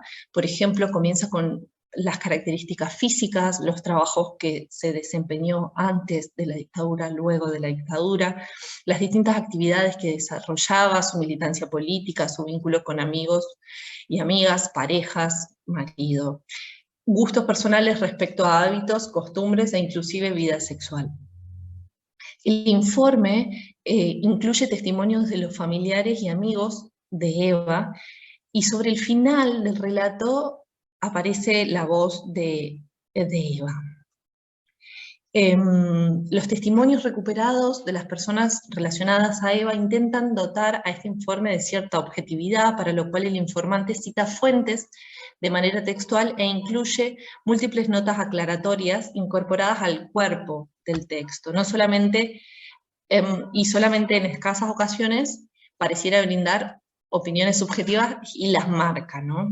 Cito: es necesario reconocer que si bien Eva se mantuvo al comienzo bastante parca, hablando poco y haciendo uso de la cautela, nota del informante, en el curso de la conversación le manifestó a este informante: es cierto que estuve de acuerdo con contarle algunas cosas y en dejar que las use a su manera. Y también es cierto que necesito el dinero, pero de todos modos hay temas y circunstancias de las que no voy a hablar. Asuntos personales que diga lo que diga van a ser malinterpretados. No es verdad que no haya colaborado con quien redacta este informe. En relación con la memoria, en este texto es clave ver cómo se reconstruye ese proceso. El informante señala una y otra vez que se ha citado con estos testigos, familiares, amigos, vecinos, compañeros de la persona objeto de la investigación, y que ha grabado esas voces, las ha escuchado, ha tomado apuntes, notas, y que a partir de ello ha elaborado el informe. Esta polifonía de voces le permiten acercarse a este personaje con diferentes matices, ya que si bien la persona en teoría es la misma, las descripciones van variando respecto a la recuperación del testimonio que se cite. Por ejemplo, para el informante, Eva es una mujer multifacética y cambiante que da la impresión de haber vivido muchas vidas, varias vidas, perdón. Para el ex marido, también citado, Eva es terca como una mula y si ella no quiere no le va a sacar palabra. Esta cita del marido está muy relacionada con su condición de sobreviviente, ¿no? La frase trae a colación una temática que siempre ha interpelado o interpela a los sobrevivientes, y es el hecho de haber hablado o no bajo tortura, temática que se recupera en este libro. El hecho de haber colaborado con los militares dando información. En un momento, cito, dice: morir ahogado es mejor que morir asfixiado, cree Eva. Y así se lo dice a este informante en esa oportunidad, y dice también que fue de esa forma como me sacaron información sobre Ernesto. Nota al pie: Ernesto Soteras, compañero de estudios y amigo de Eva, que lo quiso como se quiere a un hermano, y que daría todo lo que tengo, saldo todo, por borrarme de la cabeza lo que dije esa tarde. Pero que no es como la gente cree que lo dijo, porque me apretaron y no pude más, pero eso no es colaborar. Usted sabe bien que colaborar es otra cosa. Acto seguido toma agua, se recompone y pregunta a quien redacta este informe si conoce el submarino seco y el húmedo, y en este caso, ¿cuál prefiere? ¿Y con cuál hubiera desembuchado menos? Pero este informante no tiene experiencia sobre ese asunto, ni tampoco se siente en condiciones de juzgar el accionar de Eva en relación a Ernesto Soteras, quien fuera abatido por fuerzas de seguridad el 3 del 11 del 78. Acá es interesante este planteo del qué hubiera hecho, ¿no? Es como una pregunta siempre latente en relación a esta temática. Voy a cerrar acá.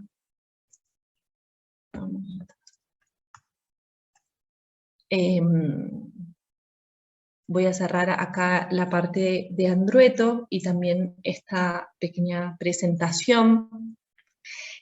Así como abrí con un un pequeño fragmento de Irene Vallejos, voy a cerrar con otro fragmento de ella. Dice: atravesamos tiempos de crisis, de cambios, de incertidumbres, y es precisamente en esas encrucijadas cuando necesitamos volver la mirada a los libros, a los renglones del pasado. Nada de lo que ocurre lo vivimos por primera vez. En la memoria de la escritura encontramos las huellas de la experiencia humana que otra vez ha sobrevivido sequías, hambrunas, pestes, traumas y guerras. Muchas gracias.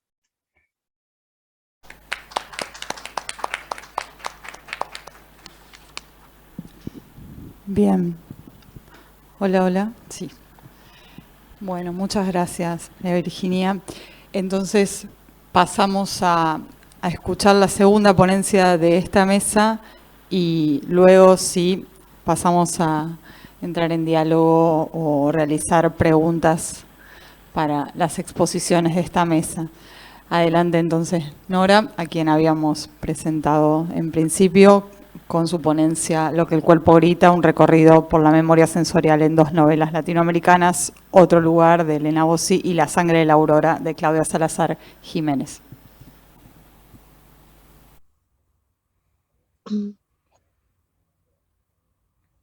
Buen día, soy Nora Romero, soy profesora de la Facultad de Humanidades y Ciencias Sociales de UNJU. A continuación voy a presentar un trabajo que se titula Lo que el cuerpo grita, un recorrido por la memoria a través de las sensaciones.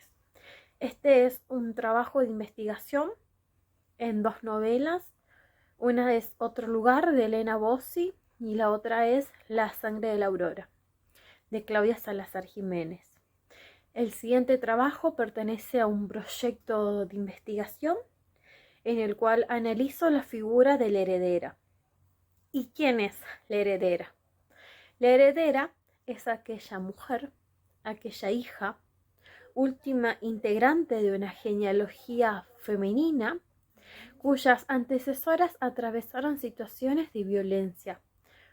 Puede ser una violencia social, por ejemplo, por un golpe de Estado, una violencia por terrorismo, por una guerra, pero también hay una violencia intrafamiliar en la vida de estas antecesoras.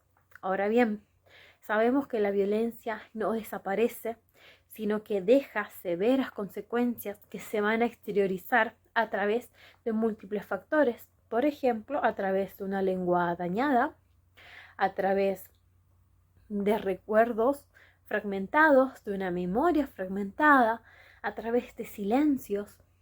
Y es esto lo que se va a transmitir de manera generacional hasta la última integrante de esta familia, que va a ser justamente la figura de la heredera. La heredera va a ser aquella encargada de desandar, de volver a hilar la memoria de sus antecesoras, y de esta manera va a reconstruir la memoria familiar y por supuesto que también lo va a hacer la memoria personal. En esta ocasión, este trabajo se debe enfocar sobre todo en la reconstrucción de la memoria, pero a través de la memoria sensorial. ¿Y qué es la memoria sensorial? Martín Vázquez Echeverría la va a definir como aquel sistema que retiene la información en bruto registrada por los órganos de los sentidos durante el tiempo que dure la estimulación sensorial. Es decir, que es producto, que es una percepción del cuerpo humano. Ahora bien, históricamente se ha clasificado la memoria sensorial a través de 3 grandes grupos, que es la memoria icónica, la memoria eoica y la memoria áptica. Estas 2 novelas que estamos analizando están cargadas de estos diferentes tipos de memorias. Podemos ver que a través de los capítulos de las novelas, a través que las vamos recorriendo, los sentidos van a traer fragmentos de esta memoria familiar en determinadas escenas. Y este es el caso, por ejemplo, del inicio de la novela Otro lugar de Elena Bossi. Como recordarán, para aquellos que pudieron leerla con anterioridad, sabrán que Patricia es la protagonista de esta novela y que va a realizar un viaje hacia el pasado familiar para explorar los recuerdos de sus antecesoras y apropiarse de la memoria. Patricia lo hace desde debajo de la mesa familiar, en un momento en el cual se le van apareciendo diferentes recuerdos. Desde el momento en que va a iniciar esta novela, la memoria icónica va a ocupar un lugar protagonista, ya que cada recuerdo que se abre para ella es una fotografía de un álbum familiar captada por un miembro en particular de su familia, de modo que ella va a explorar el pasado a través de la mirada o a través de la perspectiva de la persona de quien percibe este recuerdo por primera vez. A través de la mirada de Patricia vamos a conocer, por ejemplo, el pueblo italiano en el cual vivió su bisabuela. Vamos a acceder a momentos familiares como casamientos, nacimientos, a la imagen que mantiene Leonardo de Carla, su abuela, quien la ve a través de la ventana, ¿no? Es una escena muy bonita en la cual se describe lo que observa este muchacho. Voy a citar. Un hombre ve a la muchacha en una ventana. La muchacha se peina. El cabello llega hasta el piso. Al hombre le gustaría medir ese cabello. Fin de cita. Bien, este es un momento muy lindo y muy importante dentro de la vida de esta genealogía, porque es el momento en que se conocen dos integrantes de esta familia. Sin embargo, no solamente van a aparecer estos momentos felices, sino que también Patricia va a tener acceso a recuerdos que están fragmentados por la violencia. Patricia ve los ojos de su madre, el cambio que produce el estallido de la guerra. Observa la escasez de comida de cada familia del pueblo, observa las trincheras que ahora van a ocupar su casa familiar, observa el desfile constante de soldados que llegan, que van al pueblo, y también va a observar todos los aviones que atraviesan el cielo. Y es en este momento en el que Patricia va a conocer lo que es el miedo. Ella puede ver el miedo en los ojos de su madre, en los ojos de su tía, en sus propios abuelos, y también va a ver lo que le ocurre a las mujeres durante la guerra. Sabemos que en tiempo de guerra la violencia es un tema sumamente recurrente. Ella va a ver a los soldados y a su abuelo hablar con temor, pero también desde debajo de la mesa va a observar la violación a una joven en estos tiempos de guerra. Cito: escucha ahora que esas tropas de color llegan y que tienen armas, que cuando entran una chica la violan. Fin de cita. Podríamos decir que constantemente en el desarrollo de la novela se mantiene un doble juego de mirada. Por un lado está la perspectiva de la persona que vivió esta situación, pero también está la perspectiva de Patricia, que comienza a aparecer y que va a cambiar o que va a comprender ciertos puntos de vista y ciertos sentimientos. Cita: ahora Patricia entiende menos que antes. Ella creía que su tía estaba paseando con saco, que los argelios aquí y en esta parte de la historia no tenían nada que ver. ¿Qué ocurre acá? Ocurre que su tía supuestamente es víctima de una violación durante la época de guerra, pero Patricia va a descubrir que en realidad eso no ocurre precisamente. Bien, uno de los elementos, uno de los verbos que más aparecen dentro de la novela va a ser el verbo ver, que sin embargo no solamente va a estar presente en la memoria icónica dentro de esta novela, sino que también van a aparecer otros registros por otros sentidos. El olfato, por ejemplo, se va a relacionar con determinados alimentos en situaciones cruciales que quedaron marcadas en la memoria, como por ejemplo el olfato de el olfato de la pasta recién realizada que comparten los dos bandos contrarios dentro de la guerra. Ahora bien, al igual que en otro lugar, la memoria sensorial también va a estar presente en esta otra novela que es La sangre de la aurora. Al iniciar la novela, que es La sangre de la aurora, podemos observar una marcada prevalencia de la memoria eoica, que se sostiene a lo largo de su desarrollo, ya que va a permitir remitirnos al contexto en el cual está ubicada esta novela, que es durante la guerrilla peruana, por si no pudieron leerla con anterioridad. Bien, los sonidos que van a aparecer son percibidos por las protagonistas de manera muy fuerte y son sonidos secos, que produce tanto en ellas como en los lectores una asociación con bombas, con disparos, con golpes y por ende con la guerra. Salazar Jiménez los presenta mediante onomatopeyas que se reiteran en mismos enunciados y que van a aparecer intercalados entre las palabras dichas por las protagonistas. Por ejemplo, vamos a ver que la incorporación de sonidos en la novela plasma la violencia con la que constantemente conviven las personas dentro de la guerra y las múltiples dificultades que se presentan como consecuencia en la fragmentación del discurso. Cito: un pecho seccionado, crack, no más leche, crack, otro machete, puñal, daga, piedra, crack, mi hija, crack, mi hermano, crack, mi esposo, crack, mi madre. Abrí la boca, crack, por piedad, machetazo, no hay plata para las balas, crack, campesino, machetazo, crack, el partido, es Dios, crack, labio, diente, garganta, filo, hachazo, crack, diente, suficiente, machetazos. Fin de cita. Bien, acá podemos escuchar en realidad el sonido de un machete que cae. Y al caer este machete no solamente van a marcar el golpe que están recibiendo el cuerpo femenino, sino que también va a representar el quiebre que produce el inicio de la guerra en la sociedad y en la memoria de la población, ya que las protagonistas, debido a las nuevas circunstancias, se ven obligadas a cambiar radicalmente la forma en la que llevaban su vida.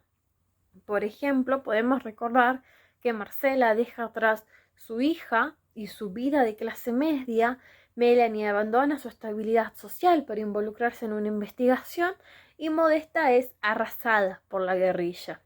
En este sentido podemos entender el machete como una alegoría de la guerra, la cual no solamente va a dejar marcas, no solamente va a imprimir la violencia mediante cicatrices en el cuerpo, sino que también va a fragmentar la subjetividad de quienes padecieron la guerra, marcando así el inicio de un nuevo yo que se va a exteriorizar mediante un lenguaje y mediante una memoria fragmentada. Pues ninguna de estas mujeres, ni de otro lugar, ni de la sangre de la aurora, va a volver a ser la que era antes. Ahora bien, la memoria sensorial no solamente va a imprimir la guerra en el cuerpo femenino, sino que también va a atar, va a permitir mantener un lazo con el pasado. Las tres mujeres van a recordar, por ejemplo, a la persona amada mediante el tacto, mediante el olor, y así podemos ver que en realidad las sensaciones están presentes en todo momento en la novela, desde el inicio de la novela. Sin embargo, lo que va a cambiar es el registro. Al cambiar el contexto en el que están insertas las mujeres, también va a cambiar el registro de la memoria, y es por eso que se va a producir este gran cambio dentro de la subjetividad y se va a producir una fragmentación de la propia memoria, y por supuesto que también va a cambiar la identidad propia de estas mujeres. Incluso si seguimos ahondando, podemos ver que en la novela, para quienes pudieron leerla, cuando se produce el quizás mayor acto de violencia dentro de la obra, se lo describe de la misma manera y solamente va a cambiar el adjetivo calificativo para mencionar a estas mujeres. Las golpean, abusan de ellas y solamente cambia el terruca hija de puta por Blanquita vende patria, y a Modesta la van a llamar serrana hija de puta, pero es lo único que cambia cuando se produce este acto. Ahora bien, a mí me gustaría poder seguir ahondando en la memoria sensorial, desarrollando esto en estas ambas novelas. Sin embargo, por una cuestión de tiempo, prefiero dejar la exposición acá y cerrar solamente diciendo que, como pudimos observar, la violencia no desaparece, sino que deja marcas en la subjetividad, deja marcas en el lenguaje, deja marcas en una memoria fragmentada, y esto se hereda. Continúa a través de una línea genealógica de una generación femeninas y va a llegar a esta última integrante de la genealogía, que va a ser la heredera. Y es la heredera la que se va a servir de todos estos elementos que, si bien ahora solamente analizamos la memoria sensorial, pero hay muchos otros, para poder reconstruir esta gran memoria familiar y así también construir su propia memoria y su propia identidad. Muchas gracias.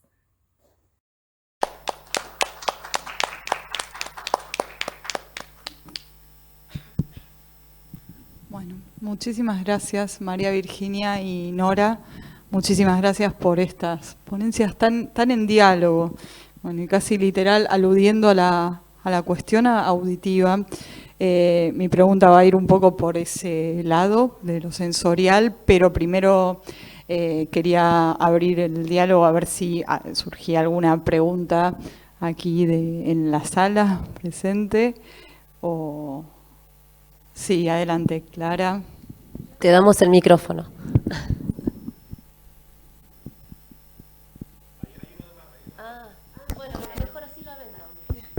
Le quería preguntar a Nora si podía ahondar nuevamente o volver a nombrar estos 3 tipos de memoria sensorial. Hola, buen día, ¿cómo están? Sí, estos son los 3 grandes tipos que tienen que ver y quedan relacionadas con los sentidos. Estos sentidos que generalmente son, perdón, yo hablo mucho con las manos, los que registran, que son los oídos, la piel y la vista. Y por eso es que la memoria en general se registra o se graba o memoriza a través de esto, porque podemos ver, podemos escuchar y podemos sentir. Ahora bien, también está presente la memoria a través de otros sentidos, como es el olfato y el gusto. El olfato y el gusto en las novelas analizadas al menos van a dispararnos a 2 situaciones diferentes. Una es un recuerdo amoroso, un recuerdo familiar en el que se percibe, por ejemplo, en otro lugar el gusto a pasta en la guerra, por ejemplo, a comida recién preparada que nos van a dar un momento cálido, el olfato a parejas pasadas, como es en La sangre de la aurora, pero también van a abrirse cuando cambia el contexto de cuál están insertas y van a comenzar a percibir y a grabar en la memoria momentos cruciales, como es el olor a sangre, por ejemplo, como es el machetazo, como es las sensaciones de violación, por ejemplo, en el cuerpo. Bien, muchas gracias, Nora. No sé si, bueno, respondió a tu pregunta, Clara. Bien, ¿y alguna otra pregunta en la sala? Si no, la mía está como un poco emparentada y engloba ambas ponencias, o sea que es tanto para María Virginia como para Nora. Tanto en la mención del concepto concreto de memoria sensorial, al que recién aludía también Clara, y Clara Maidana, otra de las expositoras de este simposio, y la superposición y la división, la clasificación, como lo que apareció en términos de contracción del lenguaje y límites del lenguaje, en el caso de la ponencia de María Virginia. Yo noté que, bueno, por un lado hay un predominio de lo auditivo, o por lo menos un fuerte protagonismo de la cuestión oral, de los ruidos. Y quería preguntarle si observan algún tipo de memoria como sinestésica, porque me llama la atención la convergencia, pero como mencionados por diferentes caminos, los diferentes sentidos.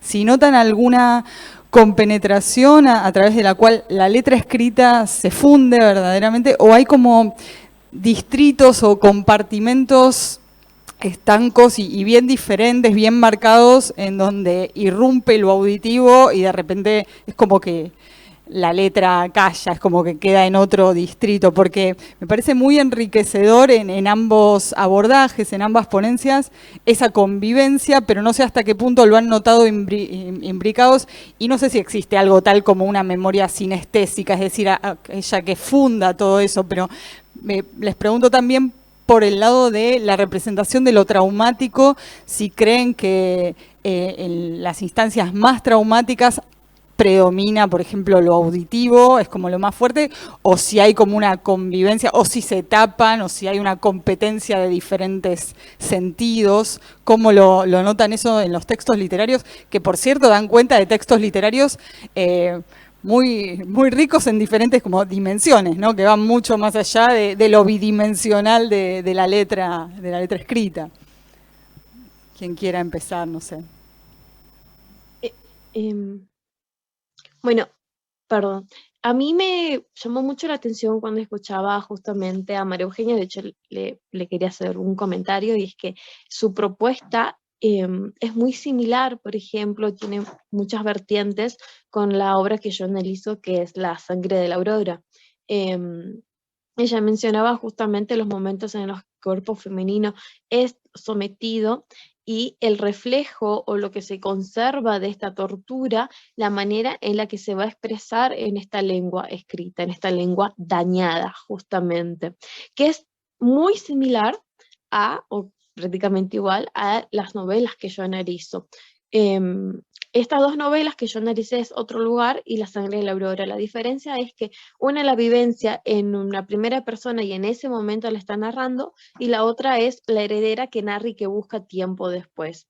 Sin embargo, están presentes estas fragmentaciones del discurso de la misma manera, o quizás englobando lo que el cuerpo percibió. ¿Qué es lo que ocurre? Cuando el cuerpo es sometido a la violencia, la memoria se fragmenta, se quiebra, y quizás de la manera en la que nosotras podemos recordar un momento cálido, un momento de amor, no es la misma manera en la que el cuerpo registra una situación de violencia. Ahora bien, si en esta situación va a predominar lo auditivo, lo táctico, lo visual, eso va a depender de qué es lo que está pasando. Por ejemplo, cuando inicia La sangre de la aurora, es una fragmentación del discurso en el que solamente se van a enumerar diferentes secuencias que nos van a permitir reconstruir imágenes a través de objetos y a través de sonidos. Pero es porque la protagonista está en medio de un bombardeo. De repente está en su casa cocinando para su marido y comienza el bombardeo y comienza la guerra. Entonces solamente va a registrar los sonidos porque es lo que está pasando en ese momento y es lo que tiene en ese cuerpo. Y sin embargo, esto puede llegar a cambiar si es otra la situación en la que está presente. Creo que va a depender de la condición en la que está inserto el cuerpo en el contexto, cuál va a ser el predominio de los sentidos que van a estar en ese lugar.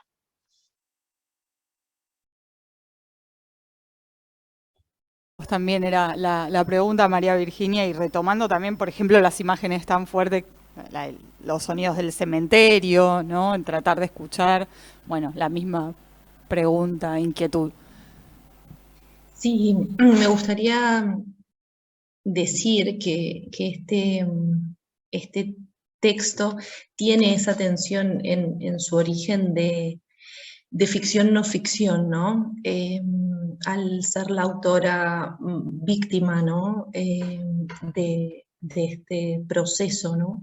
Es un libro, ella ha escrito mucha poesía, mucho ensayo, ¿sí? Pero que le llevó todo el proceso de exilio. Dice, ella fue escribiendo durante el exilio algunas cosas que se acordaba, ¿sí? Pero le costó muchísimo tiempo después, inclusive en Democracia, el libro lo publica en el 2010, ¿sí? Hay todo un trabajo con reconstrucción de la memoria y con acceder a cosas que para sobrevivir uno va tapando, ¿no?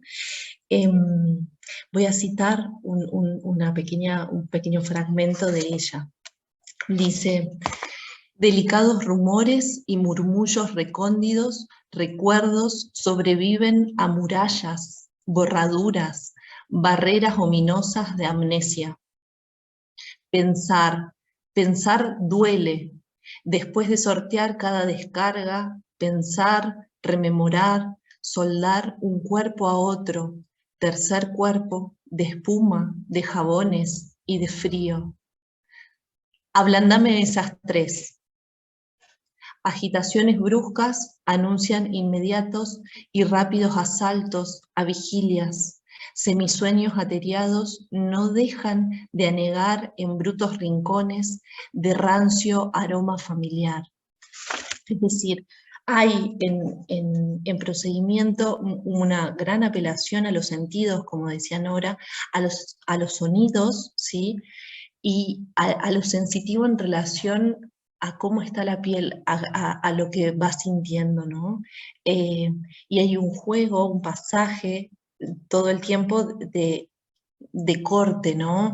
No hay una escritura narrativa continua, sino que son como cortes y van apareciendo sonidos, van apareciendo diálogos que van interrumpiendo y completando este relato que es fragmentado y que está atravesado por esos sentidos.